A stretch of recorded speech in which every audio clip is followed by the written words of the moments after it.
किसान और कहानी।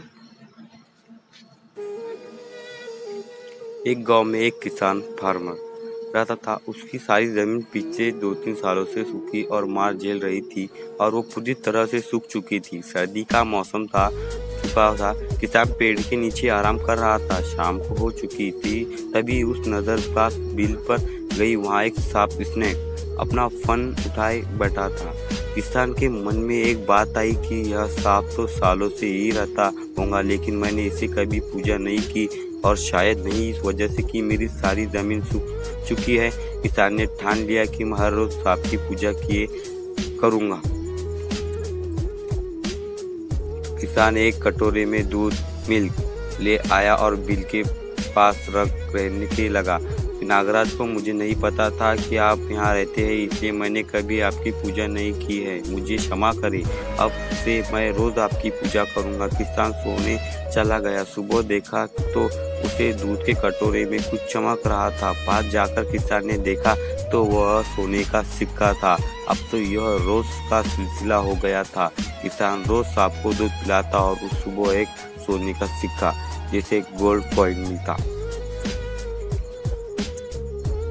कैप्चर।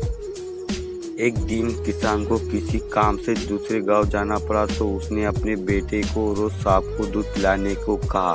किसान ने अपने बेटे को वैसा ही किया। अगली सुबह उसे भी सोने का सिक्का मिला। उसके बेटे ने सोचा कि यह सांप तो बड़ा कंजूस है, जरूर उसके बिल में बहुत सोने के सिक्के होंगे, लेकिन यह तो बस रोज एक ही सिक्का देता है। अगर मैं इसको मार दूं तो मुझे सारा सोना मिल जाएगा। अगली शाम लड़का जब दूध लेने गया तो उसे सांप को देखते ही उस पर छड़ी से वार किया, जिसे सांप से विकराल रूप से धारण कर लिया और उसे डस लिया। जख्मी सांप उसके बाद अपनी बिल में चला गया। किसान ने रिश्तेदारों से उसके बेटे को अंतिम संस्कार कर दिया। जब किसान लौटा तो अपने बेटे को मृत्यु खबर से बहुत व्यस्त हुआ। उसे सांप पर बहुत ही क्रोध आया, लेकिन सांप ने उसे सारी सच्चाई बताई। तो किसान ने कहा, मुझे पता है कि गलती मेरे बेटे की थी, उसकी तरफ से मैं माफ़ी मांगता हूँ। किसान ने उसे दूध दिया और उससे कहा, माफ़ी मांगते हुए कहा, कृपया मेरे बेटे को माफ़ करे। सांप ने कहा, उन लड़कियों के ढेर को और मेरे सिर को देखो। दरअसल यह न तो तुम्हारे बेटे को दोष था और न ही मेरी परिस्थिति कुछ ही ऐसी बन गई थी। यह भी कुछ हो गया, यह भाग्य का खेल था। भाग्य के आगे हम सब मजबूर हैं। यह कहानी से हमें सीख मिलती है।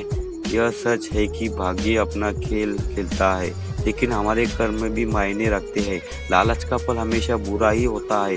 कभी भी लालच में आकर ऐसा काम नहीं करना चाहिए जिससे दूसरों को हानि पहुंचाने की सोचे, वरना लेने देने पड़ सकते हैं। तो अगर इस कहानी को अगर तुम्हें अच्छी लगी हो तो प्लीज़ चैनल को लाइक और सब्सक्राइब कर देना, कि ऐसी न्यू कहानियाँ हम आपके लिए लाएंगे। तो बहुत बहुत धन्यवाद आपका। प्लीज़ लाइक कर देना।